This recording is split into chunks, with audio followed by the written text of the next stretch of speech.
प्रश्न नंबर 40 है। सामान्य विज्ञान की परीक्षा में 8 विद्यार्थियों को प्राप्त अंकों का मध्यमान ज्ञात करना है। तो जो 8 विद्यार्थी हैं उनको प्राप्त अंक दिए गए हैं 20, 23, 27, 18, 17, 13, 24 और 22 दिए गए हैं। यहाँ पर एक फुल स्टॉप है। तो इनका कुल योग 166 है और विद्यार्थियों की संख्या 8 है। तो जब हम समांतर माध्य का सूत्र होता है कुल संख्याओं का योग बटे विद्यार्थियों की कुल संख्या, तो 164/8 में हम जब भाग देंगे तो इसका समांतर माध्य 20.5 इसका आंसर आएगा। अतिलघु उत्तरीय प्रश्न 2018। प्रश्न नंबर 16 है। बाल विकास के अंतर्गत शैशवावस्था की आयु कितनी होती है? इसका आंसर है शैशवावस्था की आयु जन्म से लेकर 6 वर्ष तक मानी जाती है। इस अवस्था में बच्चे के शारीरिक, भाषाई, सामाजिक और मानसिक विकास तीव्र गति से होता है। प्रश्न नंबर 17 है। जन्म के समय शिशु के भीतर कितने संवेग पाए जाते हैं? तो जन्म के समय मुख्यतः 3 संवेग पाए जाते हैं, भय, क्रोध और जिज्ञासा। जन्म के समय शिशु में 4 मूलभूत संवेग पाए जाते हैं। किसी किसी किताब में 3 भी दिया होता है। भय, क्रोध, जिज्ञासा और प्रेम। यही संवेग आगे चलकर विधिवत भावनाओं का रूप लेते हैं। प्रश्न नंबर 18 है। बुद्धि के बहुकारक सिद्धांत का प्रतिपादन किसने किया था? इसका आंसर है बुद्धि के बहुकारक सिद्धांत का प्रतिपादन अमेरिका वैज्ञानिक थॉर्नडाइक ने किया था। इसके अनुसार बुद्धि अनेक स्वतंत्र क्षमताओं का समूह होता है। प्रश्न नंबर 19 है। अंतर्मुखी व्यक्तित्व से क्या तात्पर्य है? इसका आंसर है अंतर्मुखी व्यक्तित्व का वह है जिसमें व्यक्ति अकेला रहना, आत्मचिंतन करना और कम बोलना पसंद करता है। ऐसे व्यक्ति कम मिलनसार होते हैं, अंतर्मुखी व्यक्तित्व होते हैं। प्रश्न नंबर 20 है। सामान्य बौद्धिक स्तर बालक की बुद्धि लब्धि कितनी होती है? तो इसका आंसर है 190 से 110 तक सामान्य बुद्धि स्तर होता है। कहीं कहीं आपको 90 से 109 तक भी दिया होता है। प्रश्न नंबर 21 है। बुद्धि परीक्षण के लिए प्रयुक्त होने वाला TAT परीक्षण का निर्माण किसने किया? इसका आंसर है, इसका फुल फॉर्म भी पूछ सकता है और कब हुआ ये भी पूछ सकता है। TAT थैमेटिक्स एप्रिसिएशन टेस्ट का निर्माण मरे एवं मॉर्गन ने किया था। यह व्यक्तित्व और कल्पना शक्ति मापने का परीक्षण है, विधि है। यह 1935 में इन्होंने दिया था। प्रश्न नंबर 22 है। बालक के केंद्रक में सामान्यतः कितने गुणसूत्र पाए जाते हैं? तो टोटल की बात करें यदि वो 46 होते हैं, बाकी 23 जोड़ी होते हैं। प्रश्न नंबर 23 है। सीखने का स्थानांतरण संप्रदाय को स्पष्ट कीजिए। इसका उत्तर है जब पूर्व सीखा हुआ ज्ञान या कौशल नई परिस्थिति में सीखने को प्रभावित करता है तो इस सीखने का स्थानांतरण कहा जाता है। यह सकारात्मक और नकारात्मक दोनों प्रकार का होता है। प्रश्न नंबर 24 है। बालक के कोषों और पेशियों में समय के साथ होने वाले परिवर्तन क्या कहलाते हैं? तो परिपक्वता कहलाता है। प्रश्न नंबर 25 है। व्यक्तित्व और सामूहिक बुद्धि परीक्षण में अंतर क्या होता है? व्यक्तित्व परीक्षण में एक बार में ही एक ही बालक की जांच या परीक्षण होता है, जबकि सामूहिक परीक्षण में बहुत से बालकों का एक साथ परीक्षण या जांच की जाती है। प्रश्न नंबर 26 है। पावलोव ने सीखने से संबंधित अपने सिद्धांत को प्रतिपादन किसके ऊपर प्रयोग करके किया? इसका आंसर है पावलोव ने कुत्ते के ऊपर प्रयोग किया। प्रश्न नंबर 27 है। थॉर्नडाइक ने अपने सीखने के सिद्धांत के अंतर्गत कितने नियमों की चर्चा की? तो उन्होंने 3 नियमों की चर्चा की।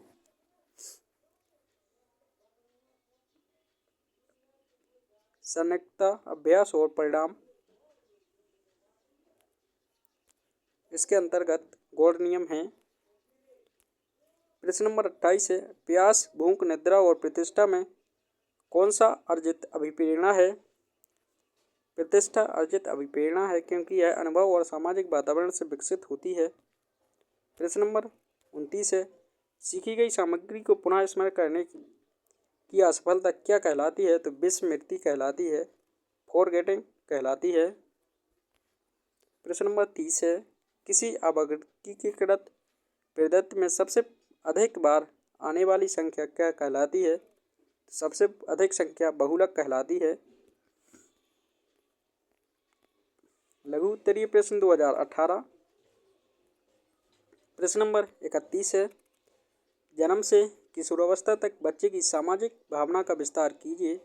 इसका आंसर है, जन्म से किशोरावस्था तक बालक धीरे धीरे परिवार से सामाजिक की ओर बढ़ता है। शैशव में वह परिवार पर आश्रित रहता है।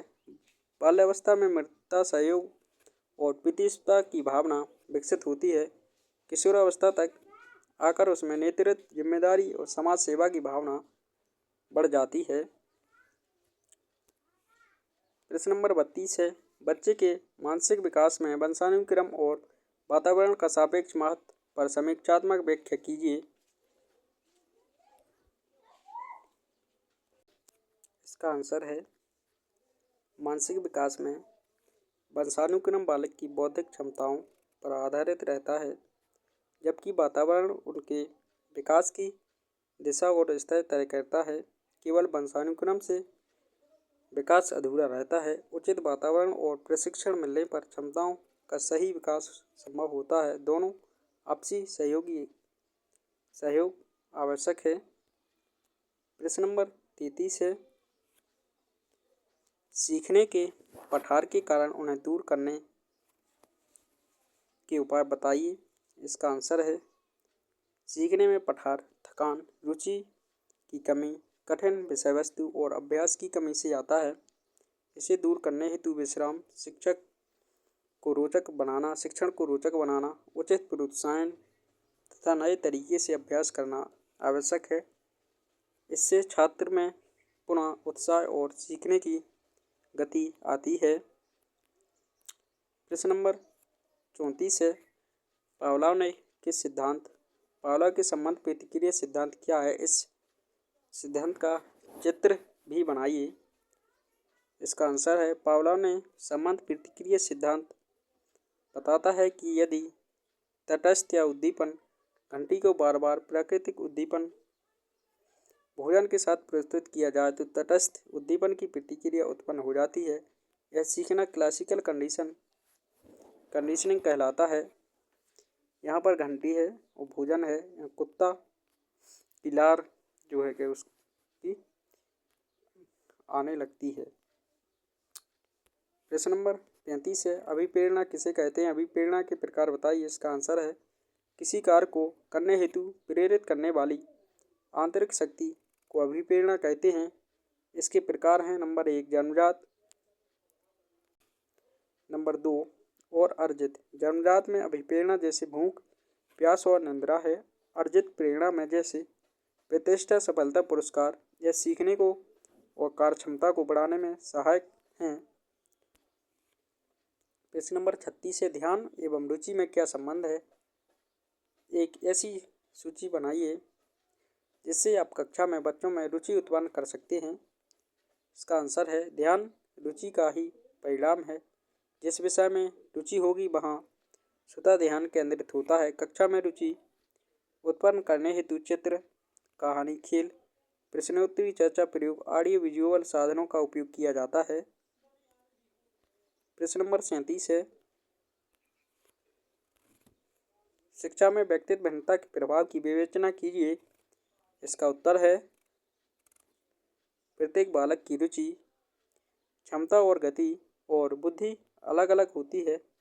व्यक्तित्व भिन्नता के कारण शिक्षक को एक जैसी शिक्षा न देकर भिन्न भिन्न पद्धति अपनानी चाहिए। यह व्यक्तिगत अनुकूलन, उचित मार्गदर्शन और व्यक्तिगत ध्यान की आवश्यकता दर्शाता है।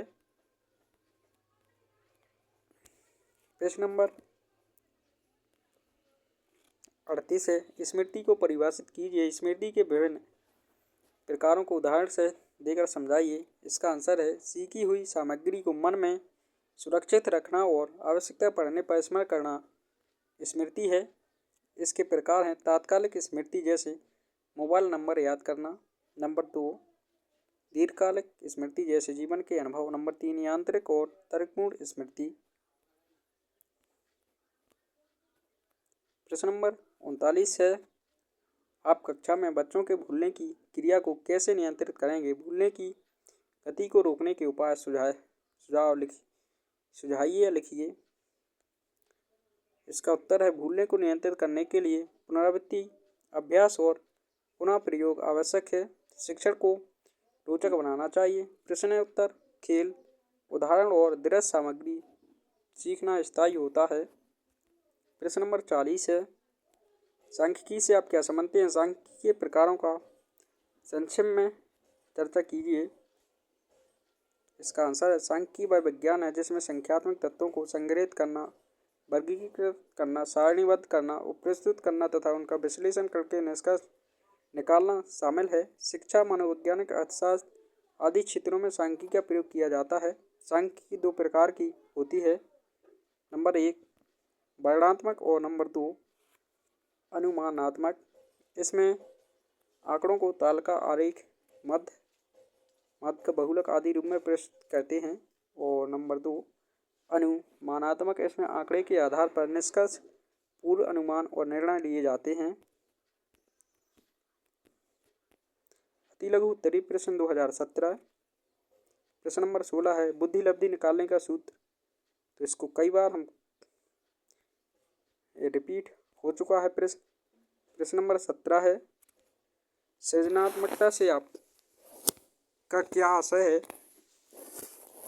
इसका आंसर है, सृजनात्मकता का आशय है नवीन, मौलिक और उपयोगी विचार, समाधान और वस्तुओं का सृजन करने की मानसिक क्षमता सृजनात्मकता है।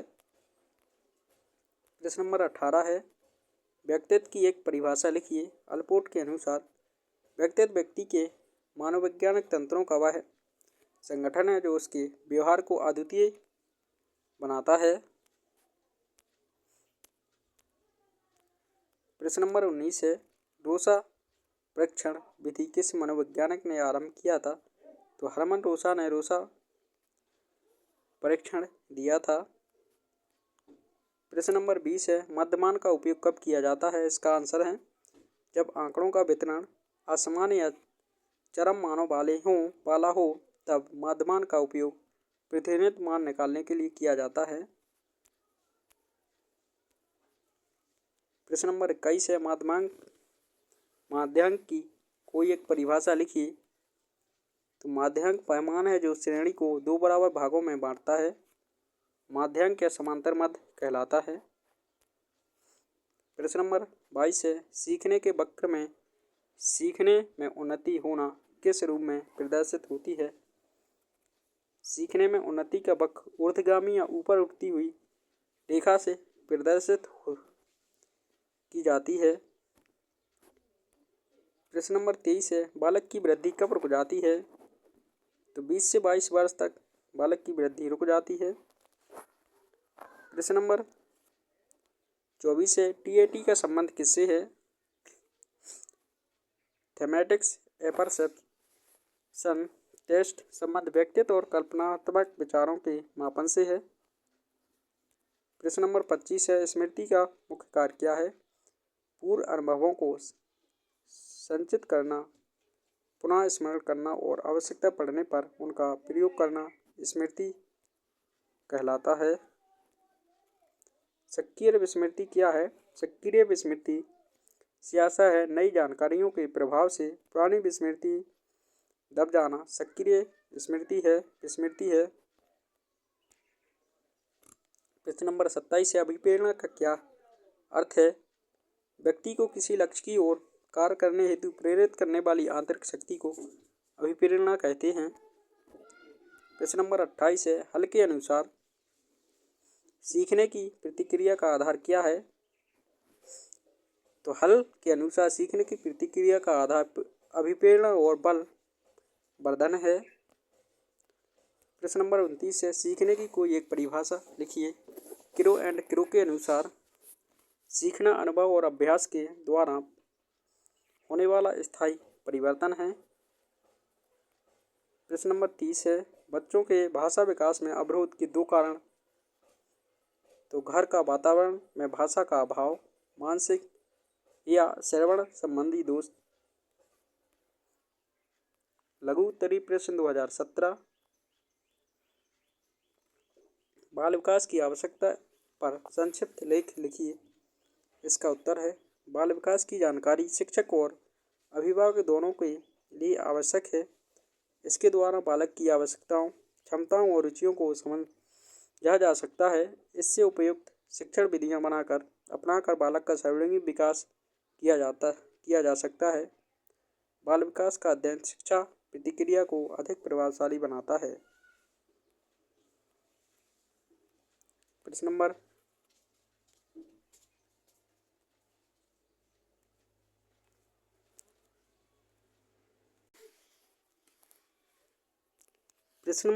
33 है, बच्चों में सृजनात्मकता क्षमता का विकास किस प्रकार किया जा सकता है। इसका उत्तर है, बच्चों में सृजनात्मकता का विकास खेल के माध्यम से, चित्रकला और संगीत के माध्यम से, विज्ञान प्रयोग, कहानी कहने जैसी गतिविधियों से किया जा सकता है। शिक्षक को बच्चों को स्वतंत्र सोचने और प्रश्न पूछने और नए समाधान खोजने के अवसर देने चाहिए। प्रोत्साहन और अनुकूलन वातावरण के रचनात्मक क्षमता बढ़ाती है। प्रश्न नंबर 34 है, बहिर्मुखी व्यक्तित्व की क्या विशेषताएं होती हैं। इसका उत्तर है, बहिर्मुखी व्यक्तित्व वाला व्यक्ति मिलनसार, उत्साही और सक्रिय होता है। यह सामाजिक संबंधों में रुचि रखता है और सामूहिक गतिविधि में भाग लेता है। आत्मविश्वास, नेतृत्व क्षमता और खुलेपन इसकी प्रमुख विशेषताएं होती हैं। ऐसे लोग सामान्यतः नवीन अनुभवों के प्रति उत्सुक रहते हैं। प्रश्न नंबर 35 है, बच्चों में कल्पना शक्ति का विकास किस प्रकार किया जा सकता है। इसका उत्तर है, बच्चों में कल्पना शक्ति का विकास कहानी, नाटक, चित्र, खेल और वैज्ञानिक प्रयोगों से किया जा सकता है। शिक्षक और अभिभावक को बच्चों को नए विचार अभिव्यक्त करने की स्वतंत्रता देनी चाहिए। सृजनात्मक कार्यों में भागीदारी उनकी कल्पना शक्ति को प्रोत्साहित करती है। प्रश्न नंबर 36 है, बाल विकास का वंशानुक्रम का क्या प्रभाव पड़ता है। इसका उत्तर है, बाल विकास पर वंशानुक्रम का गहरा प्रभाव पड़ता है या होता है। बालक की शारीरिक बनावट, बुद्धि, क्षमता और मानसिक प्रवृत्तियां माता पिता से प्राप्त होती हैं। वंशानुक्रम बालक की मूल प्रवृत्तियां को निर्धारित करता है, जबकि वातावरण उनके विकास को आकार देता है। दोनों का समन्वय आवश्यक है। प्रश्न नंबर 37 है, अनुकरण द्वारा सीखने से क्या आशय है। इसका उत्तर है, अनुकरण द्वारा सीखना वह प्रक्रिया है जिसमें बालक दूसरों के आचरण, भाषा, व्यवहार, कार्यों को देखकर अपनाता है। बच्चे घर और विद्यालय में प्रायः बड़ों के कार्यों की नकल करके सीखते हैं। यह सीखने की प्रारंभिक प्रभावी विधि होती है। प्रश्न नंबर 38 है, कोलर के सूझ का अंतर्दृष्टि सिद्धांत की विशेषता लिखिए। इसका उत्तर है, कोलर के अनुसार सीखना अचानक सूझ से होता है। इसमें समस्या को संपूर्णता देखा जाता है। यह परीक्षण त्रुटि से भिन्न होता है। सूझ का परिणाम त्वरित और सटीक समाधान होता है। यह सीखना स्थायी होता है तथा समान परिस्थिति में पुनः प्रयुक्त किया जा सकता है। प्रश्न नंबर 39 है, सीखने के पठार के क्या कारण हैं। संक्षेप में लिखिए। इसका आंसर है, सीखने के पठार के मुख्य कारण हैं थकान, एक रास्ता, अभ्यास की कमी और कठिनाई स्तर अधिक होना। इसे दूर करने के लिए शिक्षण को रोचक बनाया जाए, बीच बीच में विश्राम दिया जाए, कठिन विषयों को सरल रूप से प्रस्तुत किया जाए। प्रश्न नंबर 40 है, स्मृति के प्रभावी कारकों का उल्लेख कीजिए। इसका आंसर है, स्मृति को प्रभावित करने वाले मुख्य कारक हैं ध्यान, पुनरावृत्ति, रुचि, संगठन, मानसिक अवस्था और वातावरण। यह यदि बालक ध्यानपूर्वक पढ़े और बार बार अभ्यास करे तो उपयुक्त वातावरण मिले तो स्मृति दृढ़ होती है। साथ ही नींद और स्वास्थ्य भी स्मृति को प्रभावित करते हैं। अतिलघु उत्तरीय प्रश्न 2016। प्रश्न नंबर 16 है, बाल विकास के अंतर्गत बाल्यावस्था की अवधि कौन सी मानी जाती है? तो बाल विकास की अवस्थाएं 3 होती हैं, शैशवावस्था, बाल्यावस्था और किशोरावस्था। तो 2 वर्ष से 6 वर्ष तक जो होती है शैशवावस्था, और 6 से 12 तक या 13 तक बाल्यावस्था, और 13 से 18 या 19 तक किशोरावस्था होती है।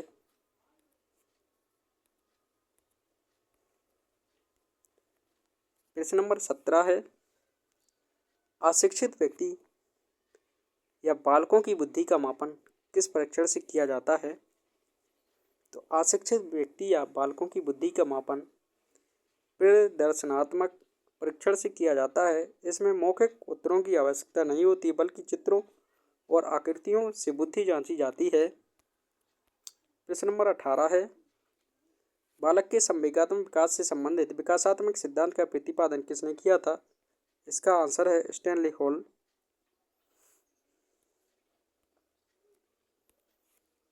प्रश्न नंबर 19 है, जीन पियाजे द्वारा प्रतिपादित बालक के संज्ञानात्मक विकास से तीसरी अवस्था क्या कहलाती है? तो तीसरी अवस्था ठोस संज्ञानात्मक अवस्था या मूर्त अवस्था कहलाती है। प्रश्न नंबर 20 है, क्रंदन, बलवाना, हाव भाव, वाक्य निर्माण बालक में किस आयाम के विकास की अवस्थाएं हैं? तो यह भाषा विकास या शैशवावस्था के आयाम की विशेषताएं हैं। प्रश्न नंबर 21 है, व्यक्तित्व का वह प्रकार जिसके अंतर्गत व्यक्ति दूसरों और समाज के प्रति प्रगति के लिए सोचता है क्या कहलाता है? परमार्थी व्यक्तित्व कहलाता है। प्रश्न नंबर 22 है, CAT का निर्माण किसने किया है? CAT चिल्ड्रन एप्रिसिएशन टेस्ट का निर्माण लियोपोल्ड बेलक और सोनिया सोरेल बेलक ने 1948 से 49 के आसपास किया है। प्रश्न नंबर 23 है, स्टैनली हॉल ने किशोरावस्था को कौन सी अवस्था कहा है? तो स्टैनली हॉल ने किशोरावस्था को उत्कर्ष और तूफान की अवस्था कहा है। प्रश्न नंबर 24 है, वह शक्ति जिसके कारण व्यक्ति किसी कार्य को करने या न करने की बाध्य होता है क्या कहलाती है? प्रेरणा या अभिप्रेरणा कहलाती है। प्रश्न नंबर 25 है, सीखने से संबंधित प्रभाव के नियम का प्रतिपादन किसने किया था? तो सीखने के नियम का प्रतिपादन, प्रभाव के नियम का प्रतिपादन थॉर्नडाइक ने किया था। थॉर्नडाइक ने सीखने से संबंधित 3 नियम दिए, प्रभाव, अभ्यास और तत्परता के 3 नियम इन्होंने दिए। प्रश्न नंबर 26 है, कूलर ने अपने सीखने के सिद्धांत का प्रतिपादन किसके ऊपर किया? तो कूलर ने चिंपैंजी के ऊपर किया, पावलर ने कुत्ते के ऊपर किया और थॉर्नडाइक ने बिल्ली के ऊपर अपने सिद्धांत का प्रतिपादन किया। प्रश्न नंबर 27 है, पावलोव ने के प्रयोग में पहली घंटी बजती थी, फिर भोजन दिया जाता था, अंत में क्या पाया? इसका उत्तर है, अंत में पाया कि केवल घंटी बजाते ही कुत्ते की लात श्रवण करने लगता है बिना भोजन दिए। प्रश्न नंबर 28 है, नियमित दिनचर्या, समायोजन, आत्मविश्वास और संवेगात्मक परिपक्वता और आत्म मूल्यांकन किसका प्रमुख लक्षण है? तो परिपक्व व्यक्तित्व का लक्षण है। प्रश्न नंबर 29 है, जीन पियाजे ने बालक के संज्ञानात्मक विकास में किन दो प्रतिक्रियाओं का वर्णन किया है? आत्मसात और समायोजन। ये क्वेश्चन भी रिपीट हो गया है। प्रश्न नंबर 30 है, पूर्व ज्ञान, विषय, वस्तु, स्वास्थ्य, पोषण आदि किसे प्रभावित करने वाले कारक हैं? तो यह सब अधिगम को प्रभावित करने वाले कारक हैं। लघु उत्तरीय प्रश्न 2016। प्रश्न नंबर 31 है, बुद्धि लब्धि से आप क्या समझते हैं? इसका उत्तर है, बुद्धि लब्धि वह माप है जिससे किसी व्यक्ति की मानसिक आयु और वास्तविक आयु का अनुपात ज्ञात किया जाता है। इसका सूत्र है मानसिक आयु बटे या भागे कालानुक्रमिक आयु या वास्तविक आयु गुणे 100। यह बुद्धि लब्धि निकालने का सूत्र है। यह किसी बालक की बौद्धिक क्षमता, सीखने की योग्यता और समस्या को हल करने की क्षमता का पता लगाने में सहायक होता है। बुद्धि लब्धि शिक्षा और मार्गदर्शन की उपयुक्त योजना बनाने में उपयोगी है। प्रश्न नंबर 32 है, अंतर्मुखी व्यक्तित्व से आप क्या समझते हैं? इसका उत्तर है, अंतर्मुखी व्यक्तित्व वह है जिसमें व्यक्तित्व बाहरी गतिविधियों से कम और अपने विचारों व भावनाओं की दुनिया में अधिक रहता है। ऐसे व्यक्तित्व प्रायः अकेले रहना पसंद करते हैं, संकोची, गंभीर और आत्मविश्लेषी होते हैं।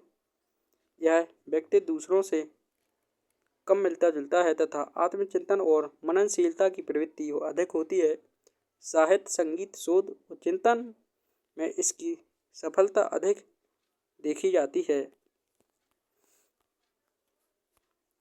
प्रश्न नंबर 33 है, जीन पियाजे की पूर्व संक्रिय अवस्था से आपका क्या तात्पर्य है? पूर्व संक्रिय अवस्था 2 से 7 वर्ष तक की होती है। इस अवस्था में बच्चा प्रतीकों, भाषा और चित्रों का प्रयोग सीखता है। उसका चिंतन आत्म केंद्रित और काल्पनिक होता है तथा वास्तविकता से मेल कम खाता है। इसमें बच्चे की तार्किक क्षमता कमजोर होती है। यह अवस्था कल्पना, भाषा विकास और अनुकरणात्मक क्रियाओं के कारण शिक्षा शास्त्र में महत्वपूर्ण मानी जाती है। प्रश्न नंबर 34 है, व्यक्तित्व भिन्नता से क्या तात्पर्य है? इसका आंसर है, व्यक्तित्व भिन्नता का आशय है प्रत्येक बालक शारीरिक, मानसिक, सामाजिक और भावनात्मक रूप से अलग होता है। किसी की सीखने की गति तेज होती है तो किसी की धीमी। उनकी रुचियों, क्षमताओं, बुद्धि और व्यवहार में भी भिन्नता पाई जाती है। यही कारण है कि सभी छात्रों को एक ही विधि से नहीं सिखाया जा सकता है। शिक्षक को भिन्नताओं के अनुसार शिक्षा देनी चाहिए। प्रश्न नंबर 35 है, कल्पना से आप क्या समझते हैं? इसका उत्तर है, कल्पना एक मानसिक प्रक्रिया है जिसमें व्यक्ति अपने अनुभव और ज्ञान की और स्मृति के आधार पर नए विचार और चित्र बनाता है। यह वास्तविकता और स्वप्न के बीच की स्थिति है। कल्पना बच्चों की रचनात्मक कला, साहित्य, विज्ञान और आविष्कार में महत्वपूर्ण योगदान देती है। यह भविष्य की योजना बनाने में और समस्या के समाधान खोजने में भी सहायक होती है।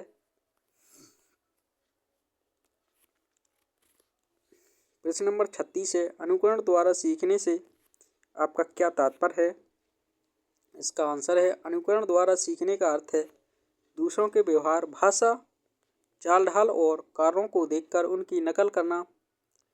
बालक प्रारंभिक अवस्था में माता पिता, शिक्षा और सहपाठियों से यह विधि अपनाकर सीखता है। यह सीखने का सबसे सहज और प्राकृतिक तरीका है। इससे बालक सामाजिक मूल्यों, आदर्शों, संस्कृति को ग्रहण करता है तथा समाज में सामंजस्य बैठाना सीखता है। प्रश्न नंबर 37 है, सीखने के तत्परता के नियम से आपका क्या आशय है? इसका उत्तर है थाइंडाइक का तात्पर्यता का नियम कहता है जब बालक मानसिक, शारीरिक और भावनात्मक रूप से सीखने के लिए तैयार होता है तभी प्रभावी अधिगम होता है। यदि बालक तैयार नहीं होता है तो उसे सीखने के लिए बाध्य किया जाता है तो उसमें असंतोष और अरुचि उत्पन्न होती है। यह नियम अधिगम की सफलता और शिक्षा को प्रभावशीलता के लिए अत्यंत महत्वपूर्ण है। प्रश्न नंबर 38 है, मानसिक थकान से आप क्या समझते हैं? इसका उत्तर है मानसिक थकान वह स्थिति है जब लंबे समय तक लगातार अध्ययन या कठिन मानसिक कार्य करने से व्यक्ति की ध्यान शक्ति और एकाग्रता घट जाती है। उसमें चिड़चिड़ापन, ऊब और अरुचि दिखाई देती है, कार्य क्षमता कम हो जाती है और स्मरण शक्ति कमजोर पड़ती है। इस स्थिति से बचने के लिए विश्राम, मनोरंजन, खेल और नींद आवश्यक होते हैं। प्रश्न नंबर 39 है, कूलर के अंतर्दृष्टि सिद्धांत से आप क्या समझते हैं? आपका क्या तात्पर्य है? इसका आंसर है अंतर्दृष्टि के सिद्धांत के अनुसार अधिगम अचानक सूझ से होता है, न कि क्रमिक प्रयास और त्रुटि से। कूलर ने चिंपैंजी पर प्रयोग किया जहां बंदर ने एक केले तक पहुंचने के लिए डंडों और बक्सों का उपयोग करके समस्या समाधान किया। इसका तात्पर्य है कि सीखना समस्या की संपूर्ण स्थिति को समझकर अचानक ही समाधान ढूंढ लेना है। प्रश्न नंबर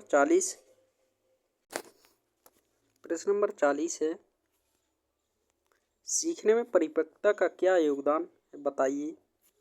इसका आंसर है सीखने में परिपक्वता का अत्यंत महत्वपूर्ण योगदान है। जब तक बालक शारीरिक, मानसिक और भावनात्मक रूप से परिपक्व नहीं होता तब तक वह किसी विषय या कौशल को प्रभावी रूप से नहीं सीख सकता। उदाहरणतः बच्चा तभी लिखना सीख सकता है जब उसकी अंगुलियों की मांसपेशियां परिपक्व हों। परिपक्वता अधिगम की नींव है, इसलिए शिक्षक को आयु और क्षमता के अनुसार शिक्षा देनी चाहिए। यहाँ पर आपके 2024 से 2016 तक के अति लघु उत्तरीय प्रश्न और लघु उत्तरीय प्रश्न और बहुविकल्पीय प्रश्न करा दिए गए हैं। तो आपको वीडियो कैसी लगी कमेंट में ज़रूर बताएं। यदि आप चैनल पर नए हैं तो चैनल को सब्सक्राइब करें और हमारे व्हाट्सएप ग्रुप चैनल में या टेलीग्राम चैनल पर ज्वाइन हों, जिससे आपके लिए फ्री PDF मिले।